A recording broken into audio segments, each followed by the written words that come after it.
నమస్కారం.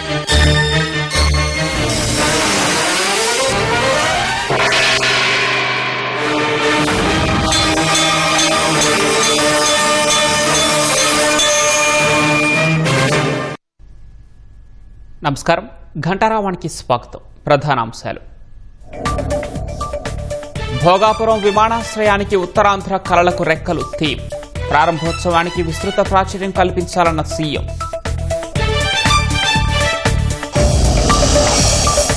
ఆగి ఉన్న బొలెరోను లారీ ఢీకొని ముగ్గురి మృతి. విజయనగరం జిల్లా చెల్లూరు వద్ద దుర్ఘటన.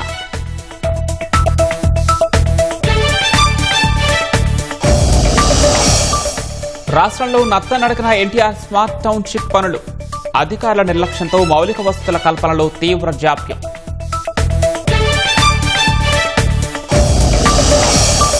నీట్ నిరసనకారులపై కేసులను ఎత్తేసిన బీహార్. అరెస్టై జైల్లో ఉన్న వారిని విడుదల చేస్తామని ప్రకటన.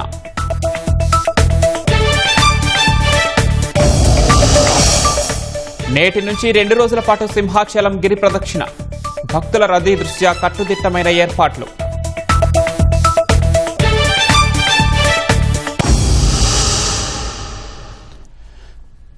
భోగాపురం అంతర్జాతీయ విమానాశ్రయ ప్రారంభోత్సవాన్ని అత్యంత వైభవంగా నిర్వహించేలా ఏర్పాట్లు చేయాలని సీఎం చంద్రబాబు అధికారులను ఆదేశించారు.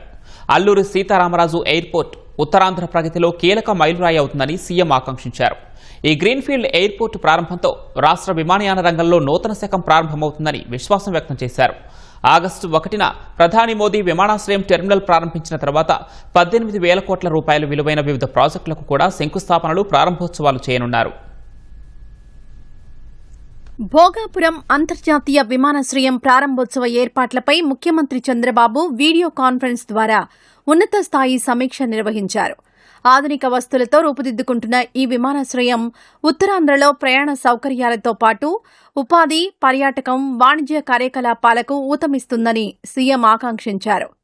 ఆగస్టు 1న విమానాశ్రయాన్ని ప్రారంభించేందుకు వస్తున్న ప్రధాని నరేంద్ర మోదీకి ఘన స్వాగతం పలికేలా ఏర్పాట్లు చేయాలని ఆదేశించారు. గిరిజన సంప్రదాయ నృత్యం థీమ్సా, కూచిపూడితో ప్రధానికి స్వాగతం పలకాలని నిర్దేశించారు. గిన్నీస్ రికార్డు సృష్టించేలా ఎక్కువ మందితో థీమ్సా నృత్య ప్రదర్శన ఉండాలని స్పష్టం చేశారు.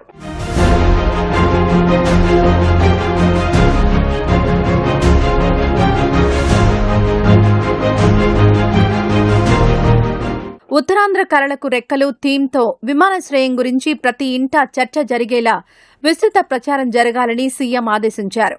మహిళలు, యువత, పాఠశాల విద్యార్థులు సహా వివిధ వర్గాలకు చేరువయ్యేలా వేర్వేరు కార్యక్రమాలు చేపట్టాలని సూచించారు. అవుట్రీచ్ కార్యక్రమాలు, క్విజ్, ఉపన్యాస పోటీలు, ఫ్లాష్ మాబ్లు, డ్రోన్ షోలు నిర్వహించాలన్నారు. స్థానిక పారిశ్రామికవేత్తలతో రౌండ్ టేబుల్ కార్యక్రమాలు ఏర్పాటు చేయాలని సూచించారు. ఉత్తరాంధ్ర కళలకు రెక్కలు థీమ్తో 3K, 5K రన్ వంటి కార్యక్రమాలు చేపట్టాలన్నారు. ఆయా పోటీల్లో విజయం సాధించిన వారిని కూడా విమానాశ్రయ ప్రారంభోత్సవాన్ని వీక్షించేలా ఏర్పాట్లు చేయాలని ఆదేశాలిచ్చారు. వేర్వేరు సామాజిక మాధ్యమాల ద్వారా విస్తృత ప్రచారం జరిగేలా చూడాలని దిశానిర్దేశం చేశారు.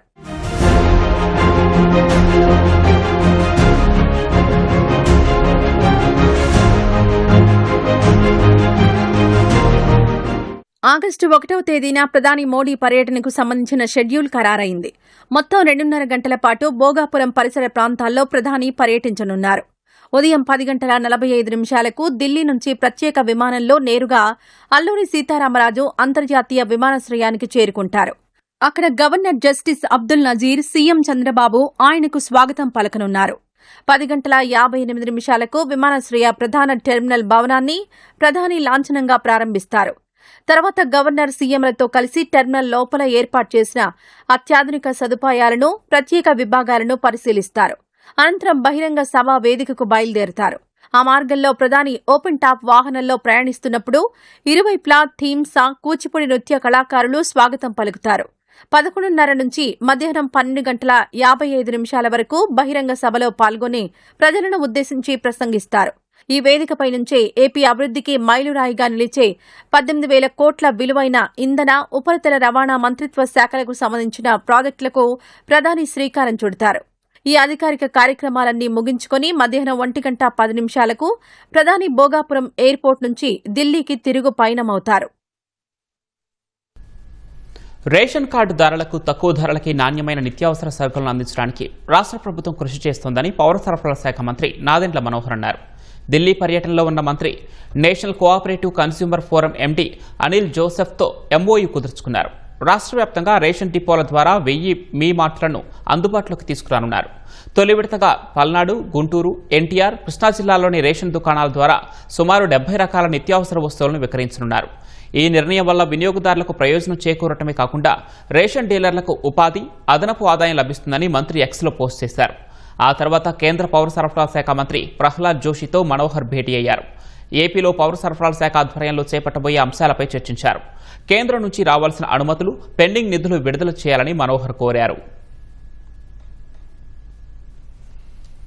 విజయనగరం జిల్లా చెల్లూరు జాతీయ రహదారిపై జరిగిన రోడ్డు ప్రమాదంలో 3 ప్రాణాలు కోల్పోయారు. ఆగి ఉన్న బొలేరో వాహనాన్ని లారీ ఢీకొట్టడంతో ప్రమాదం జరిగినట్లు స్థానికులు చెబుతున్నారు. ప్రమాదంలో విశాఖ జిల్లా పద్మనాభం మండలం బొచ్చపేటకు చెందిన రాంబాబు, నారాయణరావు, మోహన్ నాయుడు మృతి చెందారు. ఘటనలో పలువురికి తీవ్ర గాయాలు కావడంతో విజయనగరంలోని మహారాజా సర్వజన ఆసుపత్రిలో చేర్పించి చికిత్సను అందిస్తున్నారు. ప్రమాదం జరిగిన సమయంలో బొలేరో వాహనంలో 16 మంది ప్రయాణిస్తూ ఉండగా వారిలో 5 మహిళలున్నారు. ఒడిశా రాయగడలోని మజ్జిగౌరమ్మ అమ్మవారి దర్శనానికి వెళ్తూ ఉండగా ప్రమాదానికి గురైనట్లు పోలీసులు తెలిపారు. చెల్లూరు సమీపంలోని ఒక ఆగి ఉన్న బొలారాని ఒక లారీ గుద్దడం వల్ల అందులో లారీ ఏదైతే బొలారో వెహికల్లో ఉన్న సుమారు 16 మందిలోని 13 మందికి ఇంజురీస్ అయ్యాయండి. అందులో 3 ఏమో అక్కడికక్కడ స్పాట్ డెడ్ చనిపోయారు. ఈ 13 మంది క్షతగాదులను ఇమీడియట్గా మనం మహారాజా హాస్పిటల్కి షిఫ్ట్ చేసాం. అందులో 2 కాల్ ఫ్రాక్చర్స్ అయ్యి మిగతా వాళ్ళందరికీ కూడా బాగానే ఉంది. అందులో 3 చనిపోయిన వాటిలో మాత్రం ఒక అబ్బాయి చిన్న కుర్రోడు చనిపోయాడు. ఇప్పుడు ఈ ప్రమాదం అంటే వీళ్ళందరూ కూడా బొత్సపేట గ్రామం పద్మనాభ మండలం చెందినవారు. వీళ్ళందరూ కూడా మజ్జిగైరం అంటే మనకి రాయిగాల మజ్జిగైరం యాత్రకు అని చెప్పేసి ఒక బొలర్ని బుక్ చేసుకొని వాళ్ళ ఊరి నుంచి బయలుదేరారు. ఈ చెల్లూరు అవుట్స్కట్స్లో మరి కొంతమందిని చెల్లూరు జంక్షన్ దగ్గరలో కొంతమందిని ఎక్కించుకుందని చెప్పి ఆ లెఫ్ట్ సైడ్ ఆపగానే వాళ్ళు వస్తున్నారు, వాళ్ళ కోసం వెయిట్ చేసేలోపు ఈ లారీ వరకు గుద్దుకొని వెళ్ళిపోయిందండి. దీనివల్ల వీళ్ళందరినీ కూడా గవర్నమెంట్ హాస్పిటల్ షిఫ్ట్ చేస్తాం. కృష్ణా జిల్లా బాపులపాడు మండలం బొమ్మలూరు వద్ద జరిగిన రోడ్డు ప్రమాదంలో తిరుమల విద్యాసంస్థల నిర్వాహకుడు నున్నా సురేష్ మృతి చెందారు. చెన్నై, కోల్కతా జాతీయ రహదారిపై ఆగి ఉన్న లారీని విజయవాడ వైపు నుంచి రాజమహేంద్రవరం వెళ్తున్న కారు ఢీకొండింది. ప్రమాదంలో కారు నడుపుతున్న సురేష్ మృతి చెందారు. పక్క సీట్లో ఉన్న భార్యకు గాయాలయ్యాయి. ఘటనాస్థలికి చేరుకున్న హనుమాన్ జంక్షన్ పోలీసులు సహాయక చర్యలు చేపట్టారు.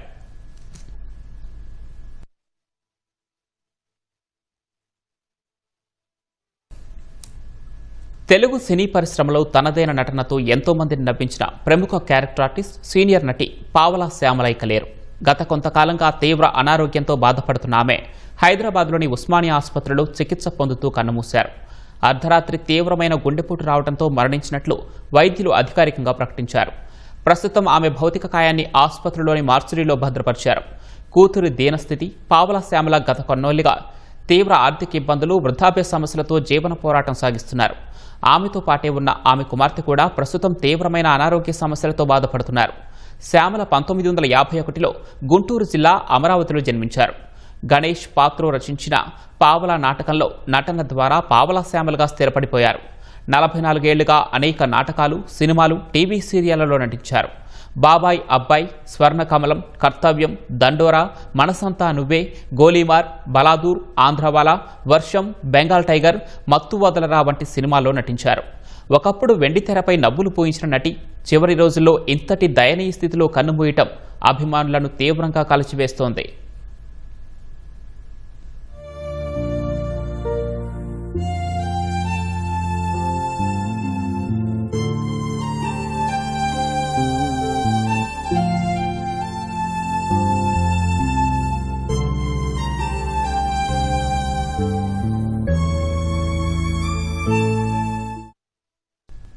రెండు రోజుల పాటు జరగనున్న సింహాచలం గిరి ప్రదక్షిణ కోసం భక్తులకు ఎలాంటి ఇబ్బందులు కలగకుండా అధికారులు పకడ్బందీ ఏర్పాట్లు చేశారు.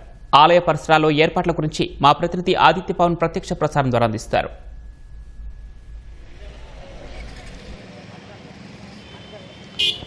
సింహాచల శ్రీ వరాహలక్ష్మీ నరసింహస్వామి గిరి ప్రదక్షిణ మొదలైంది. భక్తులు ఇప్పటికే చాలామంది తొలి మెట్టు దగ్గర కొబ్బరికాయ కొట్టి, తొలి పావంచి అంటాం, కొబ్బరికాయ కొట్టి చాలామంది ఇప్పటికే గిరి ప్రదక్షిణ ప్రారంభించారు. మొత్తం 32 కిలోమీటర్ల గిరి ప్రదక్షిణ. ప్రధానంగా చూసుకున్నట్టయితే సింహాచలం తొలిపావంచ దగ్గర మొదలుపెట్టి అడవివరం, పెదగదిలి, చెనగదిలి మీదుగా హనుమంతవాక, అప్పూగర్, అలాగే తిరిగి మళ్ళీ సీతమ్మధార, మాధవధార, ఎన్ఐడి జంక్షన్ కూడలి మీదుగా తిరిగి మళ్ళీ సింహాచలం తొలిపావంచ చేరుకోవడం మొత్తం 32 కిలోమీటర్లు గిరి ప్రదక్షిణ చేస్తారు. స్వామివారికి తుది విడత చందన సమర్పణ జరుగుతుంది. ఈరోజు 4వ మారు 3 మణుగుల చందనాన్ని స్వామికి సమర్పిస్తారు. మొట్టమొదటిగా చందన సమర్పణ చందనోత్సవం రోజు జరుగుతుంది, వైశాఖ తృతీయ నాడు.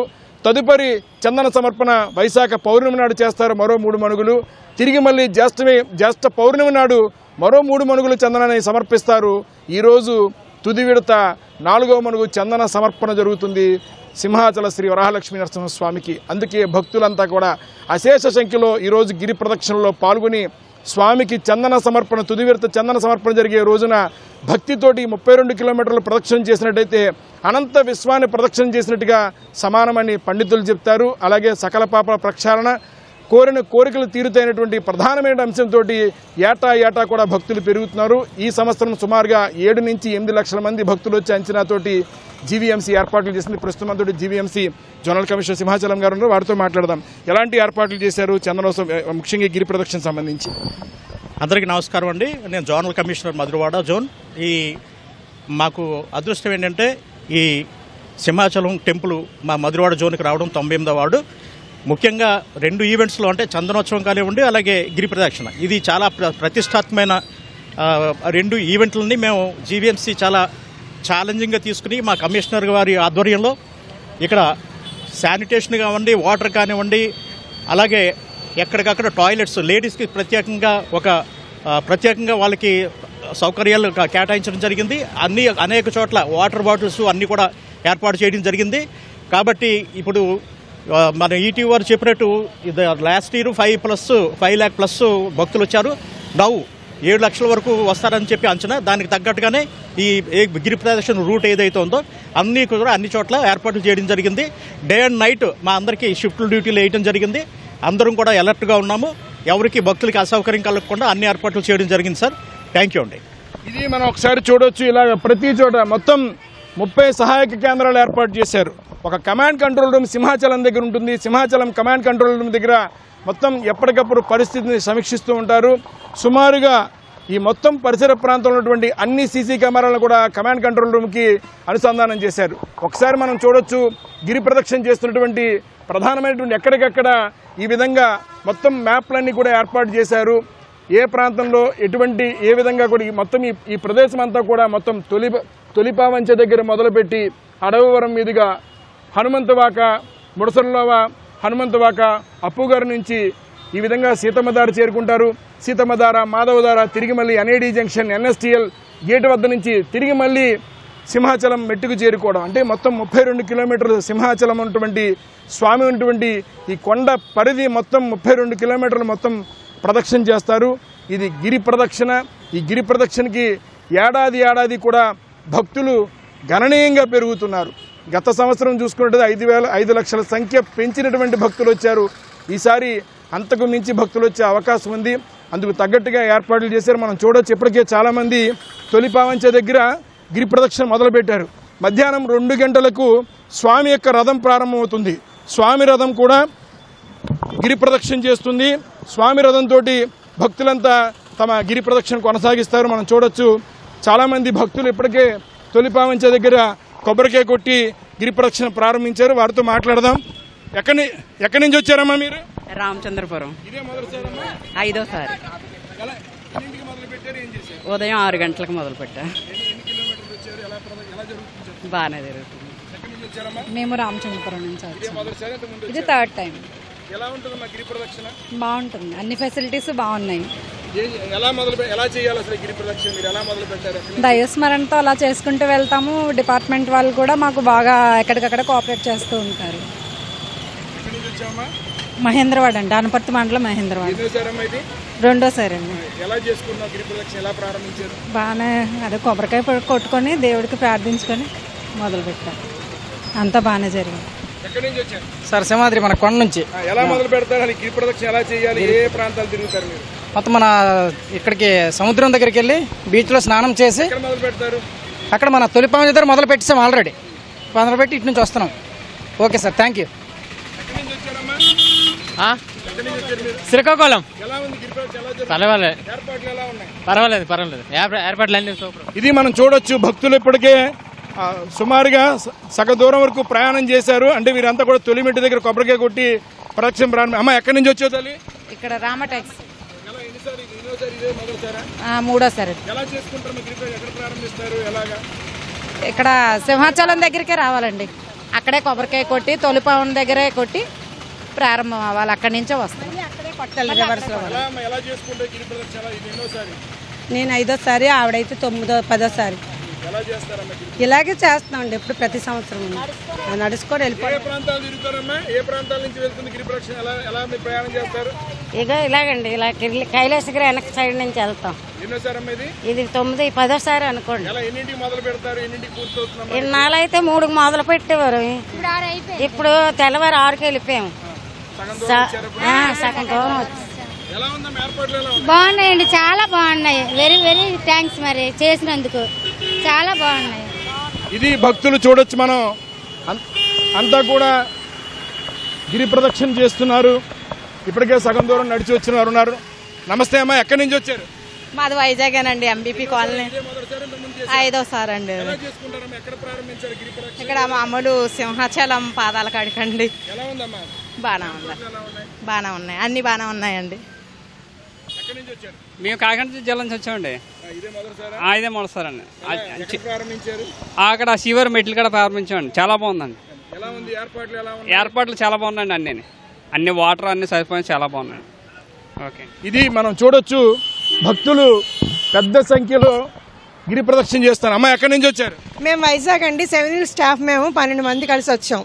ఈసారి చాలా బాగా ఏర్పాట్లు చేశారు, చాలా ఎక్సలెంట్. ఇదే మొదటిసారి? ఇంతకుముందు ఇది 12 సార్లు అండి. ఎలా చేసుకుంటారమ్మా గిరి ప్రదక్షిణ? ఎలా జరుపుతారు? ఎక్కడ మొదలు పెడతారు? ఏ ప్రాంతం వరకు వెళ్తారు? మేము తొలిపంచిని కొబ్బరికాయ కొట్టేసి కంటిన్యూ అవుతాం. ఎంత సమయం పడుతుందమ్మా? ఇప్పటికి మేము 6:30కి మొదలెట్టాము. ఇప్పుడు 9:30 అయింది. బాగానే వచ్చేసాం. 12 సార్లు చేశారు కదా, ఎంత సమయం పడుతుందమ్మా? 12 గంటలు ఇంచుమించు పట్టిదండి ప్రతిసారిను. మరి ఈసారి తొందరగా అయిపోవచ్చు అని అనుకుంటున్నాం. అది ఎక్కడి నుంచి వచ్చారమ్మా? అక్కయ్యపాలెం అండి. ఎలా గిరి ప్రదక్షిణ ప్రారంభించారు? ఎక్కడ ప్రారంభించారు? తొలిపావంచ దగ్గర స్టార్ట్ చేశాను. బాగానే. లేదండి, 6th టైం. ఎలా చేసుకోవాలమ్మా గిరి ప్రదక్షిణ? ఎక్కడి నుంచి ప్రారంభించాలి? ఎలా ఏ రకంగా వెళ్తుంది ఈ మార్గం అంతా? అంటే తొలిపావంచ నుంచి స్టార్ట్ అయ్యి ఇవన్నీ తిరుగుతారండి. తెన్నేటి పార్కు అవన్నీ తిరుగుతారు. ఎంత సమయం పట్టిందా పడుతుంది? అంటే గతంలో కూడా చేశారు కదా. 12 hours పడుతుందండి. ఎక్కడి నుంచి వచ్చాము? కొత్తవలస నుంచి. ఇది 5వ సారి. 5వ సారి. ఎలా చేసుకుంటారు మీ గిరి ప్రదక్షిణ? ఎలా అనిపిస్తుంది మీకు? ఇంతమంది లక్షలు భక్తులు. అలవాటు అయిపోయింది కాబట్టి చాలా హ్యాపీగా ఉంది. ఫస్ట్ తొలిపావంచ నుంచి స్టార్ట్ చేస్తాం, మళ్ళీ ఎండింగ్ కూడా తొలిపావంచ దగ్గరే ఎండ్ చేయాలి. సమయం పడుతుందమ్మా మీకు? మాకు 12 to 13 hours టైం పడుతుంది. ఎలా ఉన్నాయి ఏర్పాట్లు? ఎలా ఉన్నాయి? బాగున్నాయి, చాలా బాగున్నాయి అన్ని. ఎంతవరకు వచ్చారు? హనుమంత వాక్ వరకు వచ్చాం.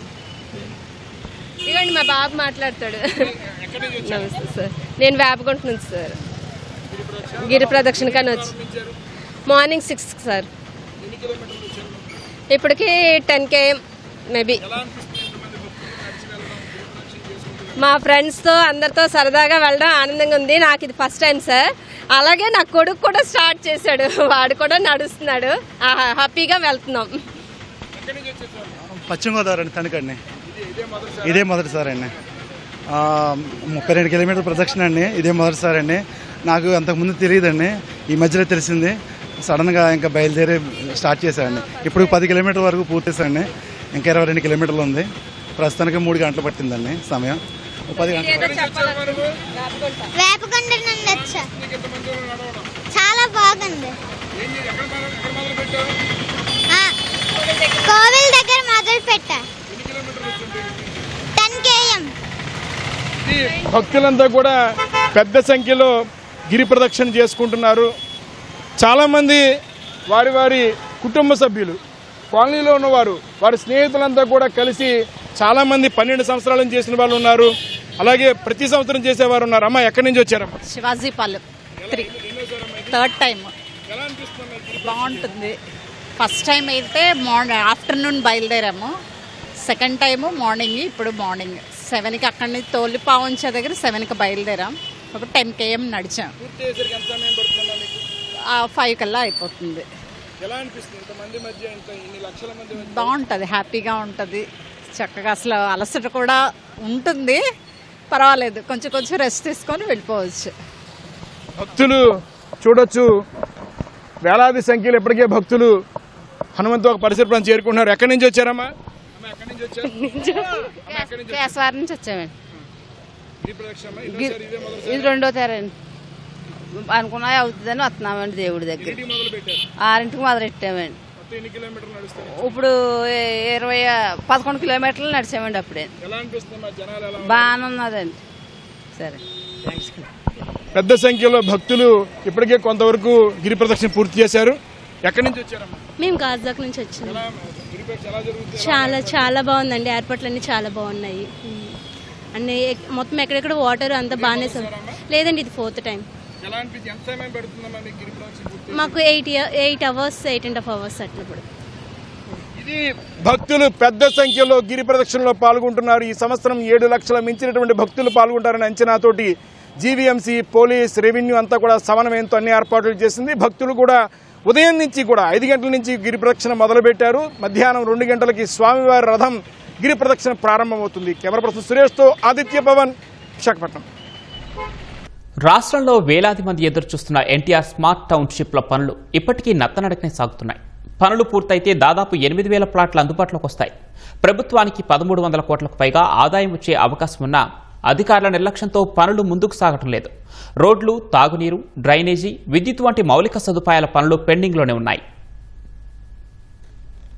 రాష్ట్రంలోని 9 నగరాల్లో అభివృద్ధి చేస్తున్న ఎన్టీఆర్ స్మార్ట్ టౌన్షిప్ లేఅవుట్ల పరిస్థితి ఇంకా అసంపూర్తిగానే ఉంది. గత ప్రభుత్వ హయాంలో ఎంఐజీ స్మార్ట్ టౌన్షిప్ల పేరుతో ప్రారంభించిన ఈ ప్రాజెక్టులను ప్రస్తుత ప్రభుత్వం ఎన్టీఆర్ స్మార్ట్ టౌన్షిప్లుగా పేరు మార్చి పూర్తి చేయాలని నిర్ణయించింది. అయితే 32 లేఅవుట్లలో చాలా చోట్ల పనులు మధ్యలోనే నిలిచిపోయాయి. కొన్ని లేఅవుట్లలో 85 నుంచి 90% పనులు పూర్తయినా మరికొన్ని చోట్ల 20% కూడా పూర్తి కాలేదు. రోడ్లు, తాగునీరు, మురుగునీటి పారుదల, విద్యుత్ వంటి మౌలిక సదుపాయాల పనులు ఇంకా పెండింగ్లోనే ఉన్నాయి. ఈ లేఅవుట్ల అభివృద్ధి పూర్తయితే మొత్తం 7,949 ప్లాట్లు అందుబాటులోకి వస్తాయి. ఇప్పటికే నిర్ణయించిన ధరల ప్రకారం విక్రయించిన ప్రభుత్వానికి సుమారు 1,337 కోట్ల ఆదాయం వచ్చే అవకాశముందని అధికారులు అంచనా వేస్తున్నారు. మొత్తం 1,299 ఎకరాల్లో 13,114 ప్లాట్లను అభివృద్ధి చేయాలని ప్రణాళిక రూపొందించగా ఇప్పటి వరకు పూర్తిగా చెల్లింపులు చేసిన లబ్ధిదారులకు 5,163 ప్లాట్లు మాత్రమే కేటాయించారు.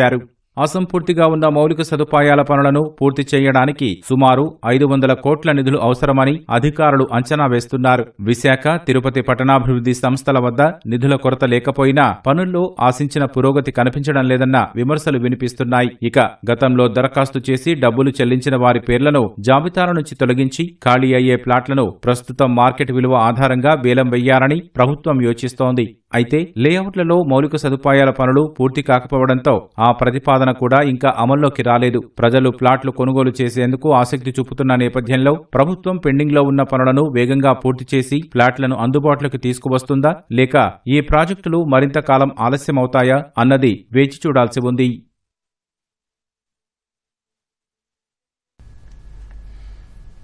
నీట్ పేపర్ లీకేజీ వ్యవహారంలో నిరసనకారులపై నమోదైన కేసులన్నింటినీ ఉపసంహరించుకుంటున్నట్లు బీహార్ ప్రభుత్వం ప్రకటించింది. వివిధ ఆరోపణల కింద అరెస్టై జైలులో ఉన్న వారిని సైతం తక్షణం విడుదల చేస్తామని వెల్లడించింది.